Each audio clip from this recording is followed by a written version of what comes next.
Hello, everybody. All right, you guys, we are doing something different because we are we're getting more prizes ready for one thing. But some of the prizes going out are things made by Marcia and I. And number one being some felted items. So I'm going to put my little foam back here and I'm going to show you my containers. So if you were at the little intro live tonight, you heard Marcia and I talking about it, and she's like, you don't even have yours made, or you probably don't have yours made. I'm like, nope, but I got my containers picked out. So here are my here's a hippo, you guys. It is so cute. I have zero idea what it ever was meant to be. So I've been felting for about 11 years, taught classes for ages, and then when COVID came around, I wasn't doing classes anymore, obviously, but I did loads of libraries and community eds and an art shop nearby, just that kind of thing, like an incredible amount. Now, the other thing I discovered over COVID time is that I have really bad arthritis in this finger. And so then I find what happens if I felt too much or if I do a spree of it, I wind up like this, with my little brace making me not bend it because it's horrible pain. Look, there's dill washi. Like, is there anything that doesn't have dill washi in my house? No, there's not. When she made that washi, I won't even tell you how many I ordered. I was so excited. Anyway, this guy is so cute and he has a little open mouth. So I am going to do a plant back here, but I am also going to do a little plant in his mouth because that's going to be so cute with stuff hanging down, between his teeth and stuff. And then this one, but when I was felting all the time, you guys, and I did craft shows and sold tons,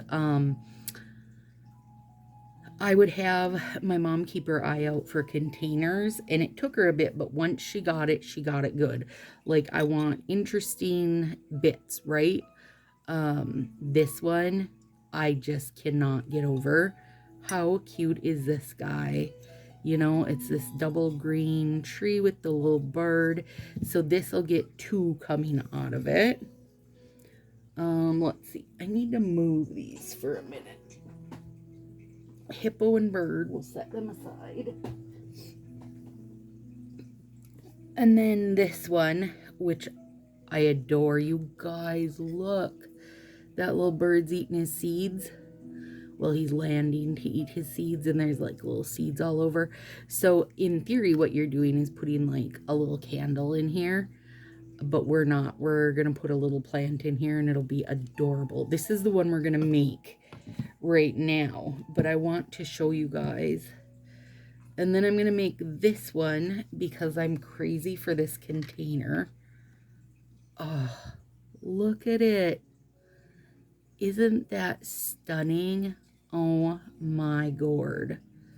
And I don't know if I don't know if this is gonna be one that's as a prize. I just thought if I was making, I really need to make this one because I look at this container all the time and just think, it's just beautiful. It's so beautiful. I love it. Okay, but I want to show you a few things. So what I would do to start normally, is I gave these a wipe down with just like Clorox wipe kind of dust buster type thing. And then I'm going to take this bits of wool, which is not dyed. It's just like, we call it core wool. And I'm going to wrap it around my fingers. Okay, so if you have at any point, which you have because everybody has, seen an up close, what do you call the word? Magnification of a hair, and it's got like all the little scales on it. So the more scales something has, the more coarse it's gonna be. So like if you were to look at a piece of silk, there's like no scales to very, very, very, very few scales. So the more scales it has and the more coarse it is, the easier it is for the needle to tangle things together. And I know you guys can't see this on here, but this little needle, which is super sharp, has down at this end, just at the very bottom end of it, and if you rub it this way, you can feel it, like little fishhook type scales of its own.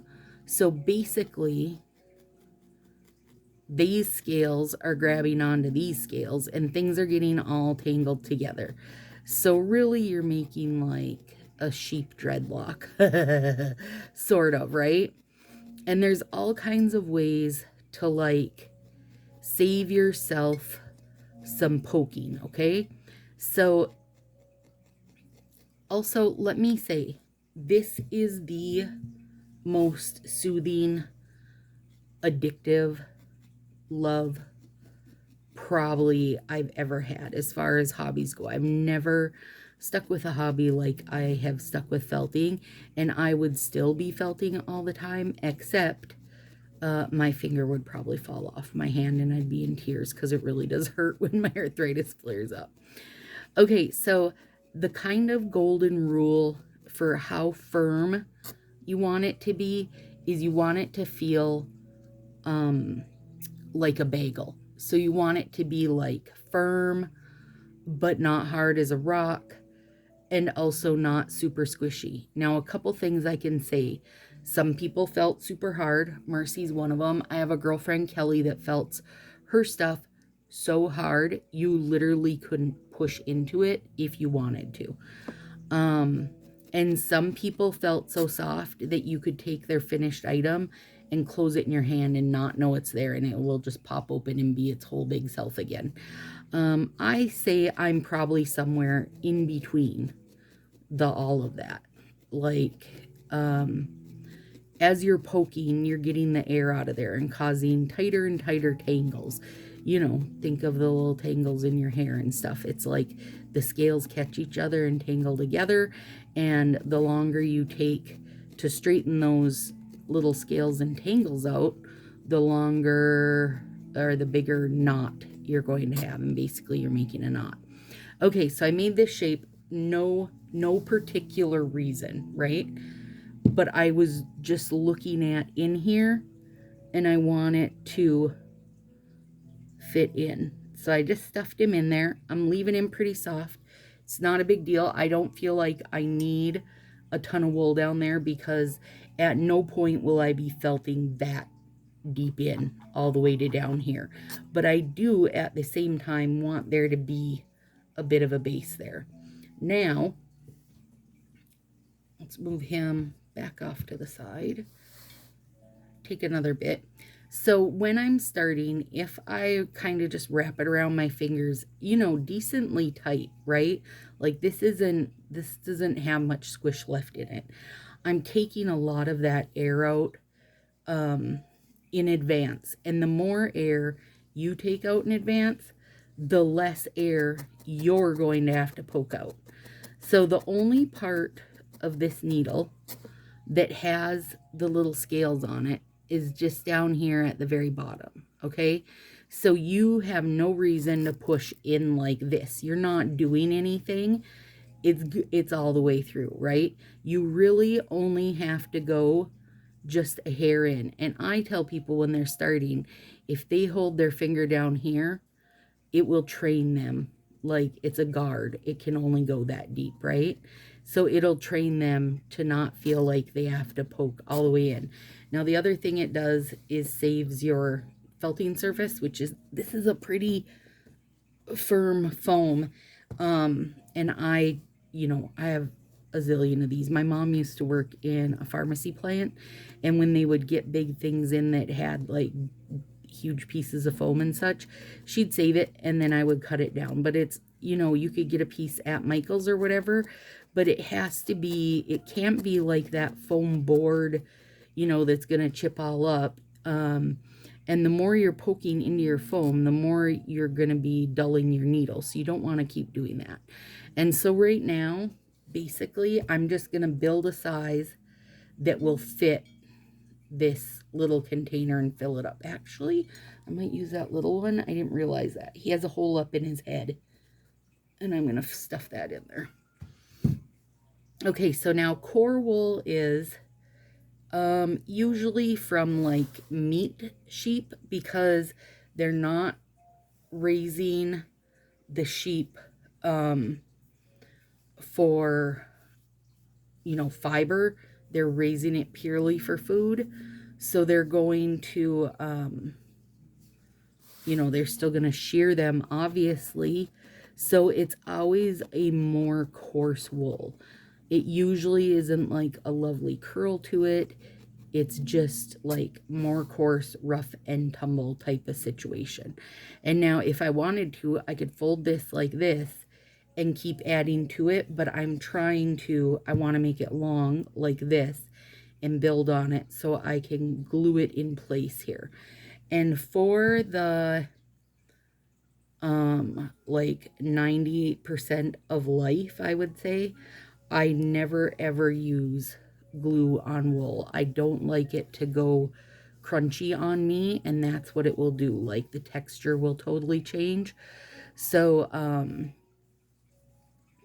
unless I'm gluing it in to a container like I'm doing right now, I would not ever use glue on it, because it does make it crunchy. If I can get away with, you know, felting, using another piece of wool to felt something on, that's what I'll do.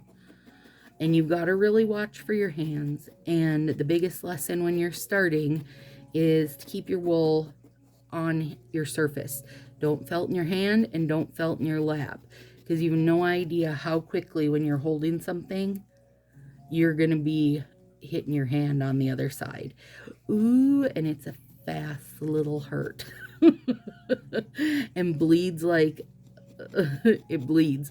So like, you know, if you get a fishing hook in your hand, they cut it and pull it out because you don't want to pull the barbs. You know, you don't want to have to make the barbs go back through, right? It goes smoothest going in. Well, here the barbs are facing the other way. So when it goes in, it's going the roughest way possible. Like it's tearing up as much as it can. So this little single needle I love to use, but I also have this tool, which has 3 needles. And I, much like with doing my nails, am a tool junkie and have tons of them. I have a tool that has 50 needles, but I use that mostly for when I'm felting flat things like pictures or cards or something. Hang on, I'm gonna grab some more wool here.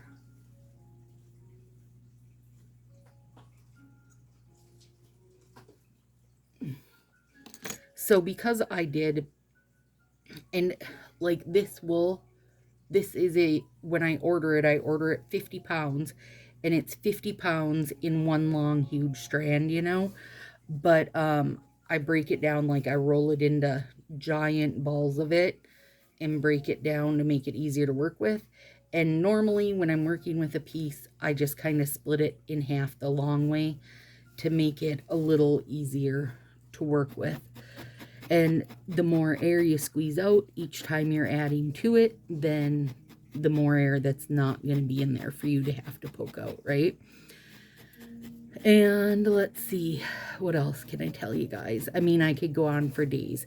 Because I have a deep love of it, and B, because I taught classes forever, I've been asked about every possible question, and then some.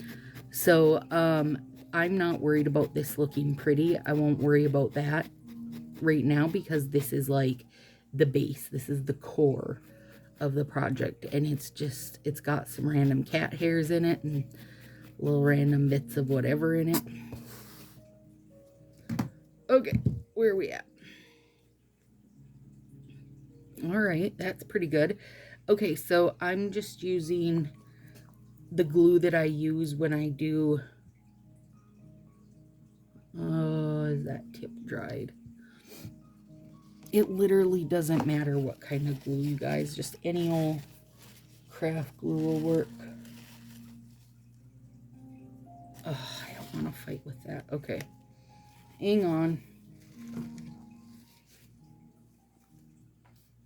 I'll use my fabric glue. It'll work. And mind you, I've gave this guy a good little cleany clean.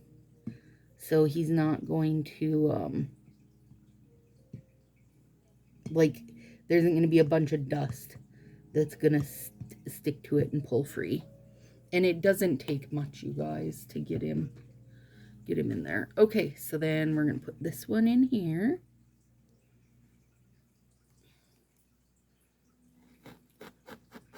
And by just doing like this, I'm felting this top piece into the bottom piece.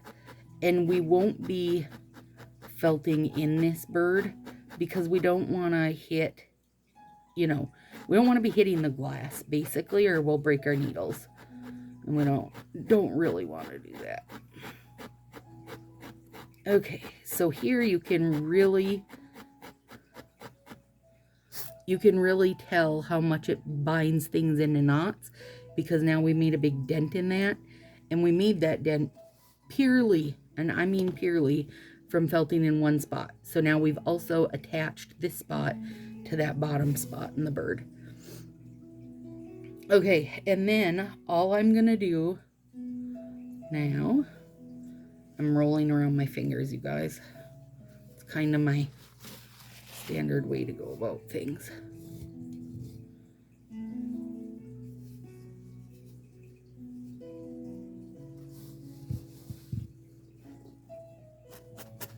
And again, this part can be ugly. It doesn't matter if it looks like pieced together and stuff, because no one's gonna see it.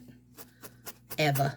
They're never gonna see it. Well, if they drop it and it breaks, then you can see it. But otherwise, nobody's gonna see it. They're never gonna know.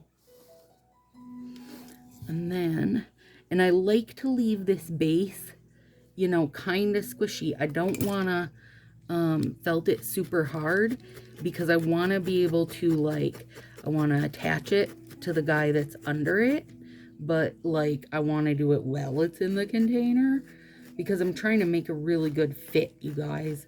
I'm trying to make this like basically is your potting soil. I'll turn it here.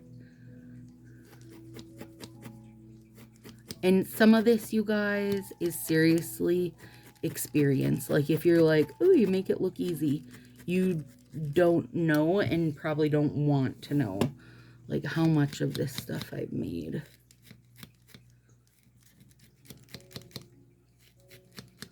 I mean, during September, October, November, and December, I would do 4 to 6 classes each weekend. And then usually 4 craft shows, just during that, you know, few month span, because that's the time. Like, Black Friday is Black Friday for a reason, you guys. It's when people do their worst.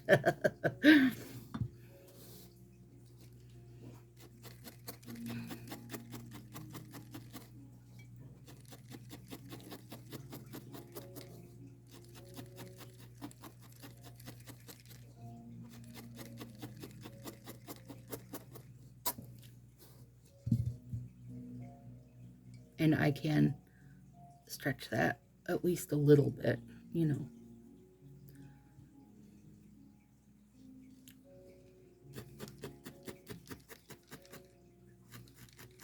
And I'm making sure when I'm over here by this edge that's at an angle, that I'm keeping my needles at an angle.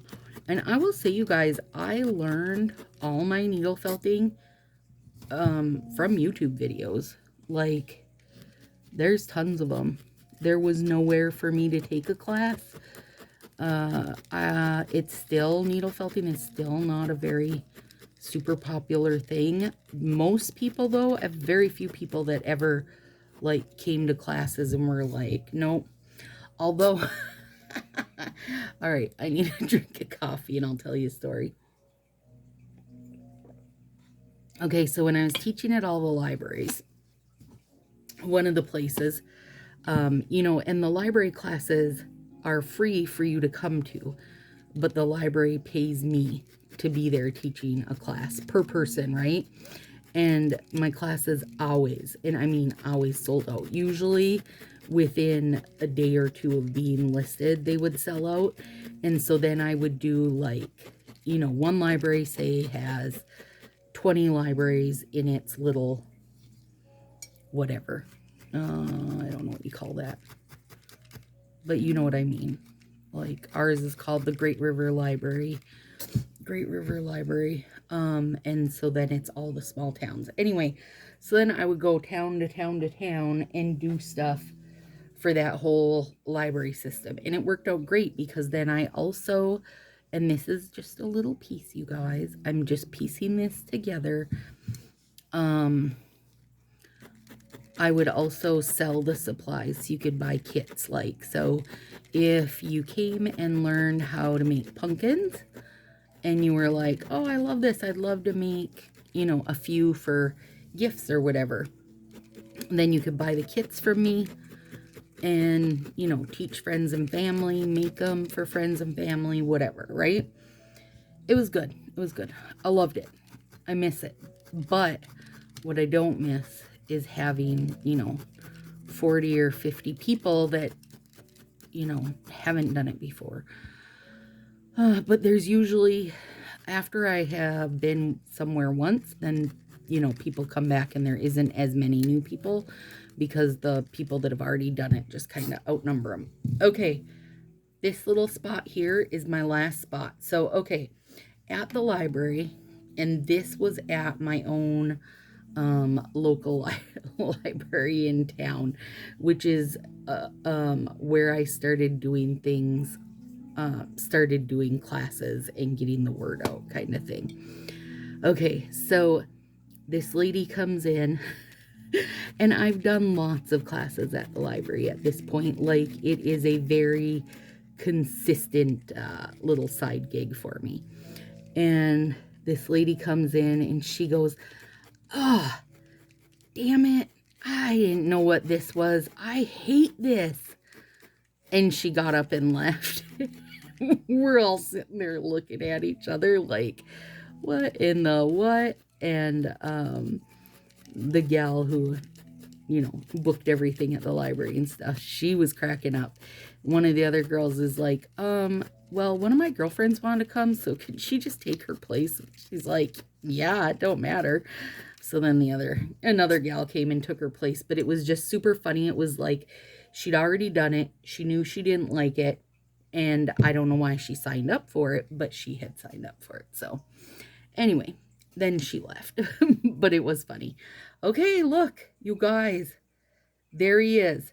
Okay, so now I can just let him sit and his glue will dry. This will be a super sturdy situation, and you guys won't know this feller when you see him next time. So let's set him off to the side. All right, now we're gonna do this sweet friend, and I'm going to put my little bit of glue in here, and I always put it on the around the sides, because as you stuff your wool in, it, you know, it grabs that glue and drags it down. So, you know, it's not like it's going to stay on the sides. You don't got to worry about that. All right. And this one, I'm going to kind of fold in the edges as I go, and I'm almost trying to give it that little bit of a little kind of a puck, like it looks like a little puck. I'm trying to shape it like that roughly as I start, because then, as you know, it's just going to fit better. And this one I will felt pretty decent because it's literally all it's going to have for its core is what I do right here, you guys. And you can do them into any container. Like here, this is my needle holder. It's a Minion cup, and I just glued in wool that I just keep my needles in, you know, and this has been stuck in 11 million times. Like when it started, it was way up here and it just keeps getting felted in further and further. And if I wanted to, I could add to it, but I'm happy to have my needles down low in it because normally I just keep that little felting needle cup in my wheelie tray beside me, and I have it laid over on its side. And because the needles are down, I know they won't get snapped off. So when I'm teaching classes, what I tell people over and over and over, if you're right-handed, then put your needles in your top right. And that way you always know where they are, and you're less likely to hit it like with your hand that you're moving stuff around with. And the last thing you want to do is lay it on your desk beside you, because then you run a real risk of running your arm over it and stabbing it into your arm. Like, just knowing you're going to get stabbed is the first step. And the better you get and the more you do it, you're going to anticipate that it's coming, and you'll move your finger before you get it. And it doesn't take much pressure. You don't gotta like, you don't gotta, I don't know what the word is. Like, you don't gotta do it with a vengeance, but. And you can pick it up and go sideways. You can go any direction. And it's gonna just change the shape of it. Think of it like, almost like clay.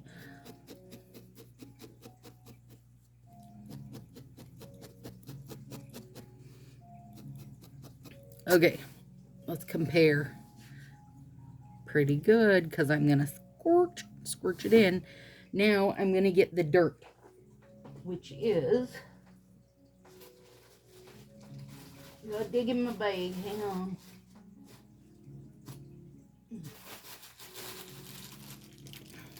The cats were upstairs helping me, if you want to call it that. Okay, so I'm using this wool for my dirt, and this one has been blended, so it's like a deep muddy brown, like the Espresso Yourself set, as the base with little pinks, blues, and such through it. And I'm just gonna pull off some bits like this. You don't need it when you're putting on your colored wool, and the colored wool is more costly. You know, it doesn't got to be super thick like what we were doing here, because basically you're just covering over your white. And now I am not going to be stabbing my needle way through, because if I do, I stand a chance at poking that white out the dirt color, right? And I don't want to do that. I want to completely cover it so you don't even know that this white core is in here. But the white core, you're talking like $1.50 to $2 an ounce. And I know you're like, an ounce, but an ounce is a lot when you're talking about wool. And the colored ones, you're going anywhere from $4 to $6 an ounce. So that's why you put, you know, the cheaper, not super quality core wool in the middle. And I'm just getting this started on both, like going all directions. And then I'm going to switch needles here in a second. And there are different size needles, and they're just like any, you know, sewing needles and that kind of stuff, to where like the higher the number is, the finer the needle is, and the smaller and less scales it has on it. And then the lower the number is, the bigger, like more grippy it is, and you can really feel it in the wool. You can feel the grip, difference in grip. Like, for example, my purple is my biggest gripper, and my pink is my softest. So it barely makes little dents, right? I mean, you can see it's making them, but not super hard or fast. Where this purple, look at that. You can really see the difference. So, and then another favorite tool of mine, which I'm going to switch to right now because it's a good smoother. This guy has 5 needles in it, and they're pretty fine needles. That's what I have in there right now. And it's got a lock and unlock. So when it's locked, this little safety won't come down. When it's unlocked, the safety will come down. So then all 5 needles are working, and they're fine needles in here. So really what they're doing is smoothing for me, which is what I need this to get smooth. Shoot, I hope I'm on camera for you guys.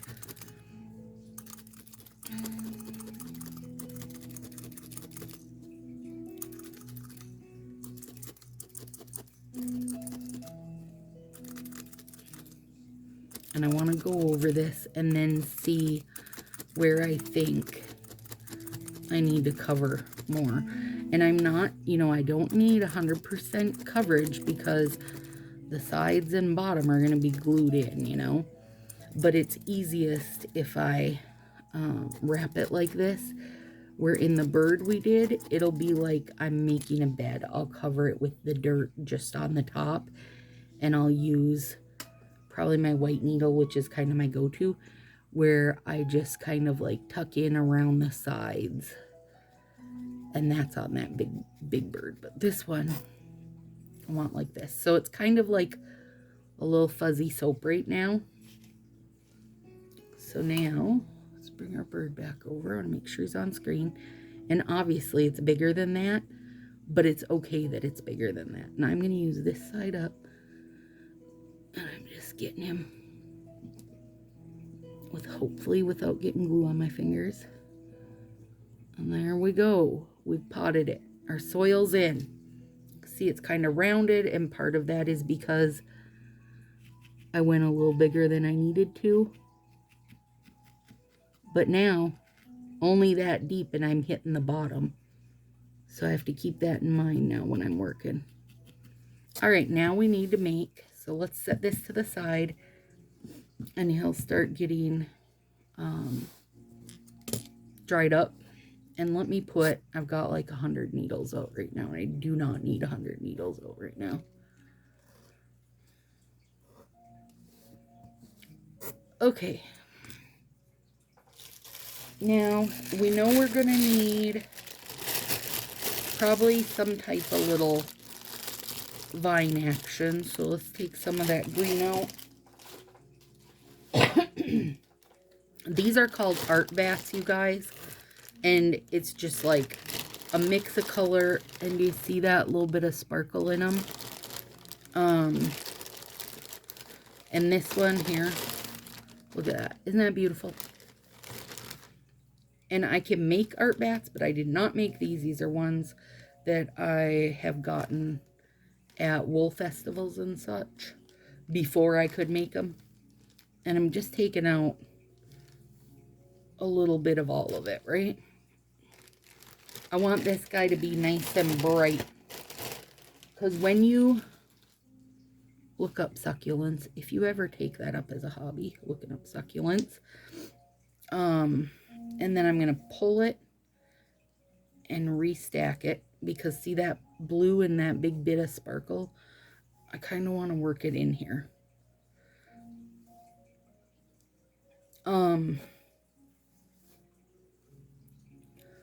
At wool festivals, they sell all these art bats for ladies who do like spin yarn and stuff.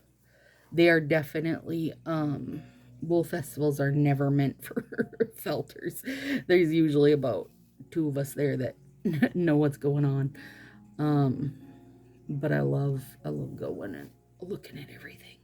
There, so now I've got the colors mixed in and the sparkle mixed through, and it's not, kind of chunky. But if somebody was spinning this on a spinning wheel, they'd be drawing like this, just little bits at a time. And so it would all get mixed in, but that's not how we do things. So Now we're going to just take a very small bit of this, and I've set my bulk of it over to the side. And this is how I do it. And I will, oops, ugh. If I see a big piece of, you know, this is hay. That's fine, because guess what? It came from a farm animal. And these kind of art bats and stuff use really good quality wool, so it came from a very spoiled farm animal. I don't know what size this is, like a couple inches maybe. So I'll just take this little couple inch piece and fold one side and the other. So you see that's like a triangle. And then I'm going to take this little guy, and I'm not pushing very hard. I'm not pushing him all the way in. And the reason being is I do not want to like felt this poor little succulent leaf right to my felting pad. And I'm going to gently lift, because it's not totally felted together yet. Flip it over. And you lose, as you felt, about a third of your size gets, you know, shrunk together or whatever. Now, I'm going to use my hand needle here, because I want to get this kind of a pointy little tip.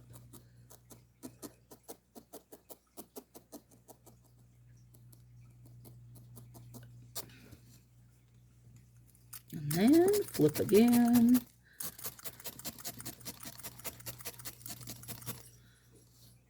Flip again. What, baby?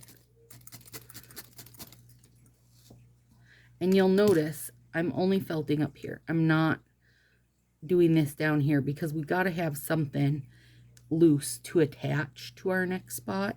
So this really is what's going to be my leaf.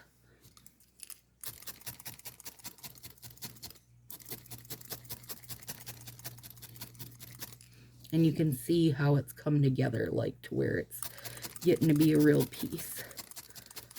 Okay, and then lastly for my leaf, I like to, you can see the sparkles. Now the sparkles are not wool, you guys. Those are synthetic.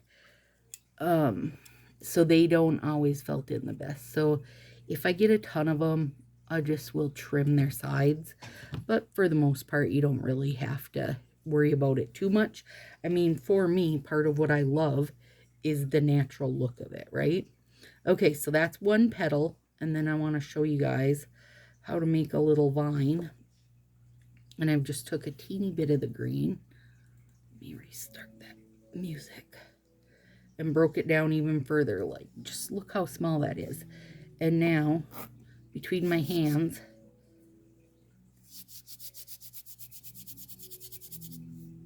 and then it's turning into a vine for us. And it's just the heat and the friction will felt it together. And I mean, that makes the perfect little vine.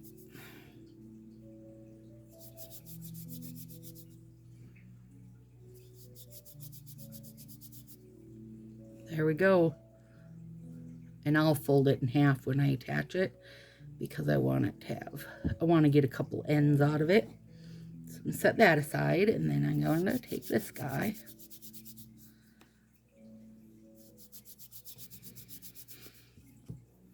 And so that is basically how was felting discovered. So original wet felting is what started things when the Native Americans would line their soles of their, you know, their boots and stuff, moccasins and that they made with animal fiber. And then they realized that as you walked on it, the heat, friction, and sweat, the liquid of your feet, were making it felt together. And that's what wet felting is in a nutshell, right? Now we got two little vines. So then, when they started needle felting like big, big stuff, right? Rugs and stuff like that, they have millions of these needles placed out in this machine, and the machine's just coming down with millions of needles, bamming this out in a heartbeat, right? And the people that worked there at those places discovered they could just take a piece, a little piece of the wool that they were using to make this rug and just tinker, right? And felt by hand, needle felt by hand. And that's how it came about. And then just little by little more people got into it. And needle felting is a super new hobby. I want to say the 80s. I would have to do some research to look because I haven't had to think about that kind of stuff in a while. But I think the 80s. Anyway, so I like an art bat.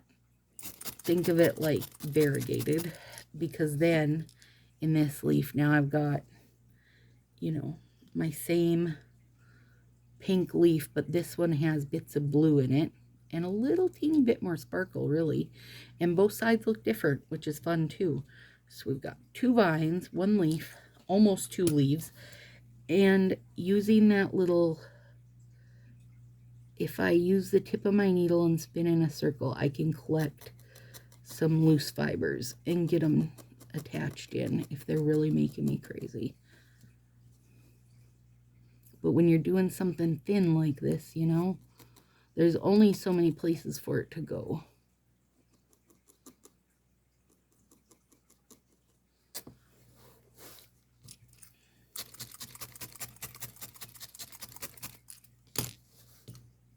Two, I want 3 that big, kind of big size.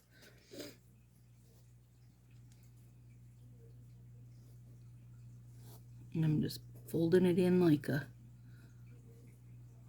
making a triangle.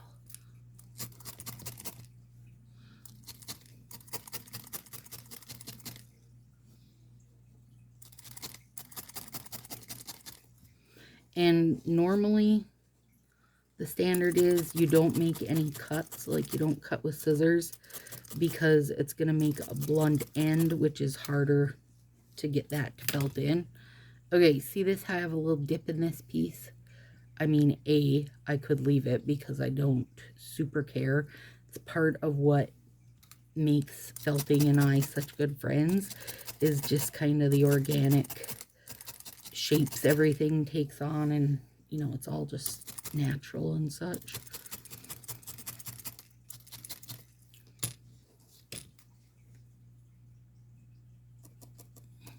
Okay, so this one is a bit more narrow, but I can pull on it a little and stretch it out.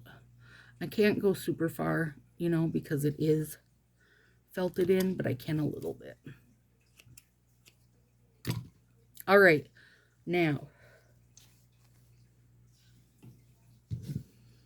first things first I have little tiny custom tags, Stacy's Woolies. These are done on lasered on cedar. And I take a real teeny piece. And where's my needle? Right here. And the scales of my needle will help catch and push through. Maybe. Come on, buddy. There we go.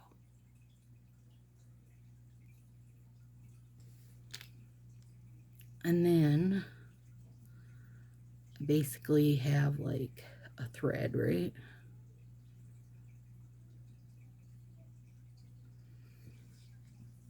And I normally, well, in plants anyway, I just do it down in the corner. If it's like a little snow woman or something, or a snowman, I do it on the back of their like scarf area. Okay, now I'm gonna take one And I want to kind of, if I need to thin out this bottom, I just pull. No big deal, you guys.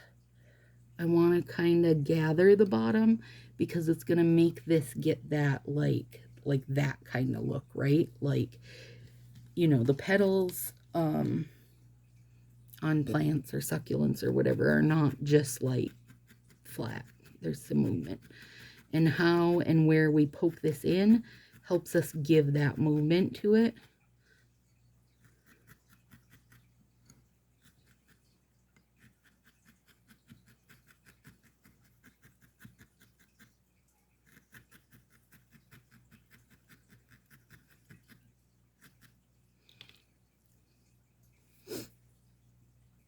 Okay, I'm going to pull a little off that because there's always some loosey-goosey.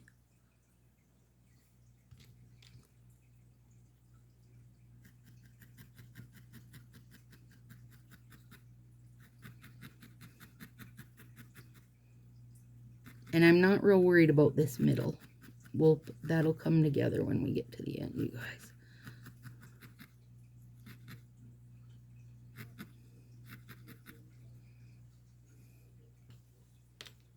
And I do want to get one of these little vines in this, like, this layer. So I'm going to put it here. I just fold it in two.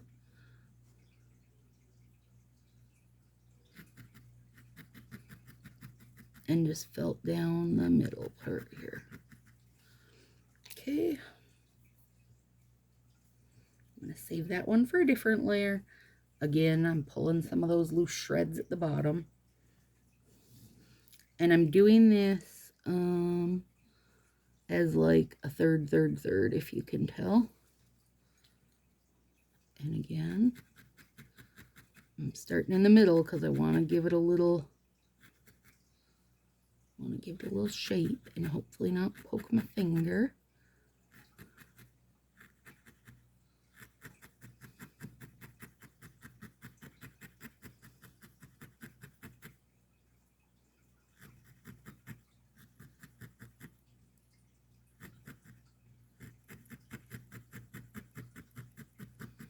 Okay, now I'm going to turn it this way so I can get at it this direction. I'm going to go here.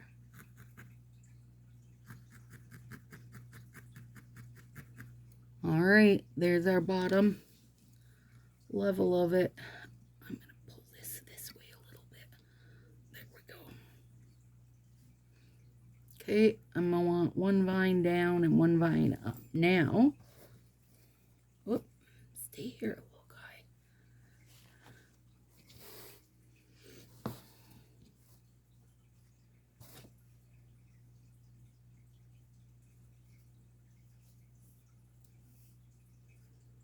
Now, I'm going to make, from here on out, smaller petals. Or smaller, I don't know what you call it. Petals? Yeah, petals. So, I'm using not as thick of one.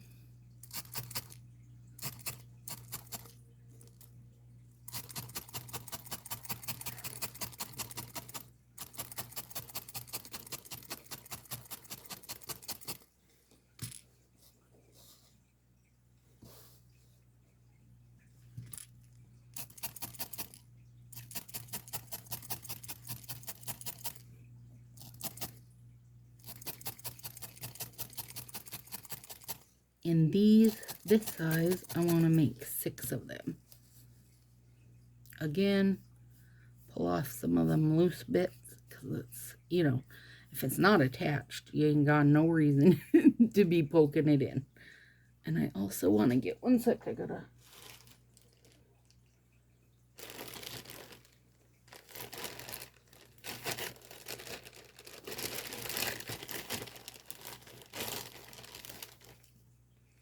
I think that's the color that is like the accent color in this.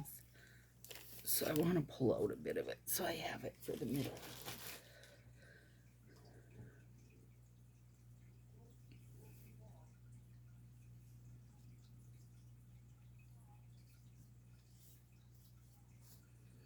Now, normally, I would be doing this with either YouTube on in the back or a book. And literally spending just 12 hours sitting here poking away. Because that's what happens. And you don't know 12 hours happened until it's too late. Until you realize you're super hungry and your coffee's turned to ice. And after you make a couple of these petals, you guys, it just gets so easy. Like, look how much of this I still have left. You don't use much.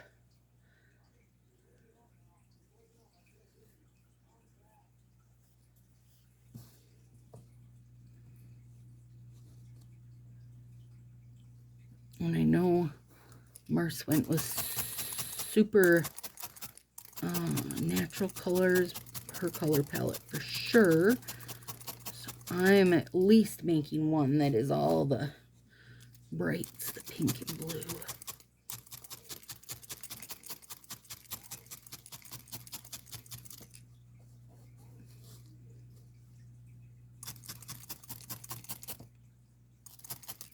I don't know if you guys know Valerie Andrews. She's in the Sassy Crew. She is a friend of Marce and I's from the felting group. I've known Valerie for ages. She does amazing flat felt artwork, like basically you're painting with the wool, and does people's pets. Oh my god, they're amazing. Amazing. Cats and dogs and what have you. She does really good work. She's really good at doing small stuff too. She's brilliant.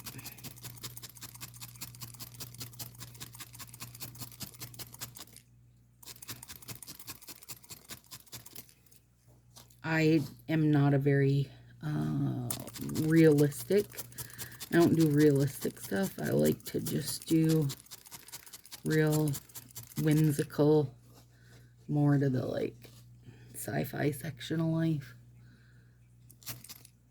I'm trying to see if I've got anything I can reach. I do have one thing. I can reach my little bee. Okay, let's place these 3 and see. Oh, we've got 4. Even better. Okay.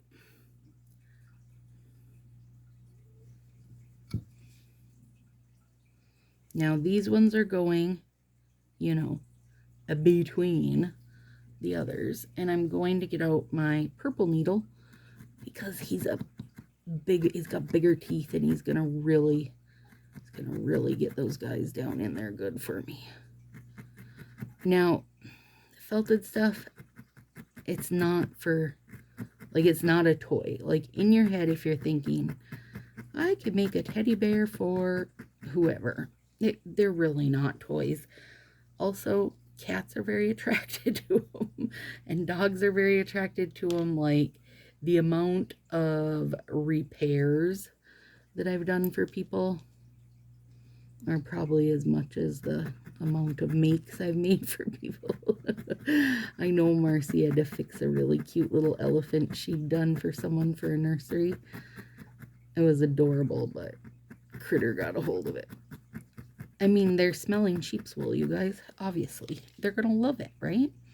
When I was up digging stuff out of I keep mine in a closet that the cats cannot get into.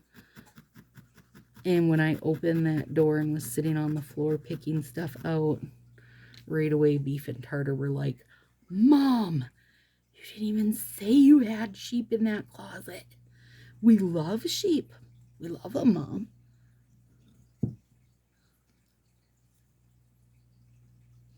I actually think, because this is going in the middle, I'm going to clip some of that bulk off there. You see how it makes the ends? They're harder to felt in when they get trimmed with a scissors, but because I'm going to keep adding stuff here, I'm going to hope that it works out okay. I might not be able to do more leaves without getting too big for this little birdie. I'm going I think what I'll, oh, and you can tug pretty good, you guys. Don't be scared.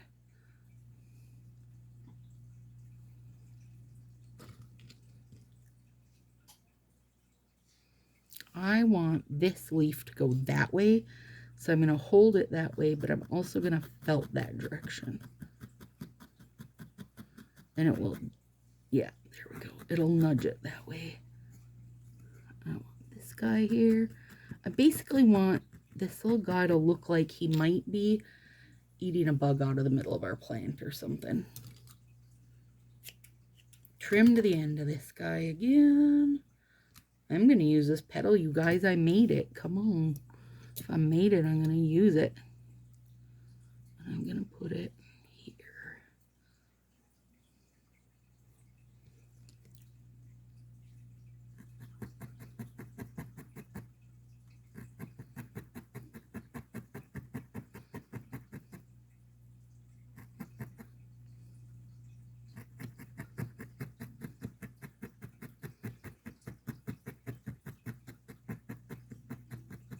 Okay.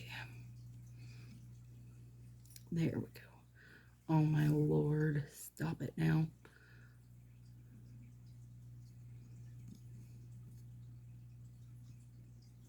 All right.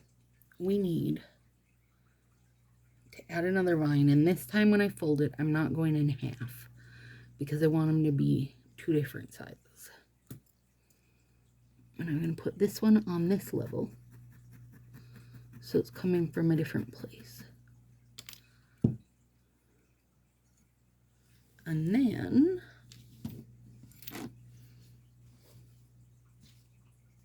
I'm going to use some of this blue that goes with it. Make sure I'm on camera for you guys.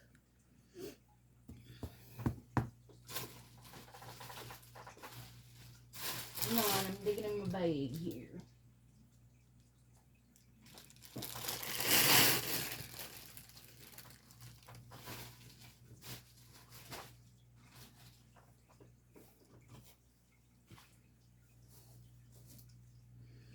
Whoop. Okay, so a super easy way to do a flower.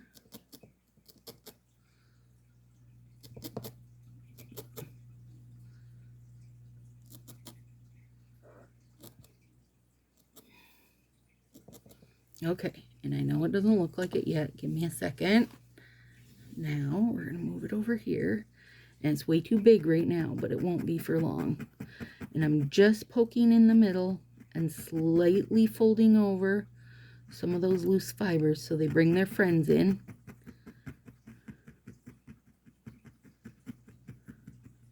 And then this is this very small amount of yellow. I just made him into a little ball. I'm going to use my white needle because it's not as strong. Like, I want to use something really strong and have it basically just push this piece right through.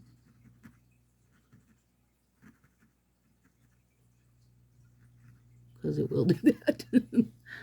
Oh, yeah, there you go, little friend. There he is. And I'm pretty sure I'm doing all mine different just because it's how I roll. No two will be alike. There he is, you guys. You can see his side profile. It's almost like a little hummingbird coming in to have a drink. Adorable. So fun. So easy. And if I can, like, these are pretty good for me to felt because I'm not using just a single needle, but it's this. It's holding this teeny little needle will fire up my arthritis. So being able to use this guy is much easier on it. So there we go. There's one of them. Talk to you guys soon.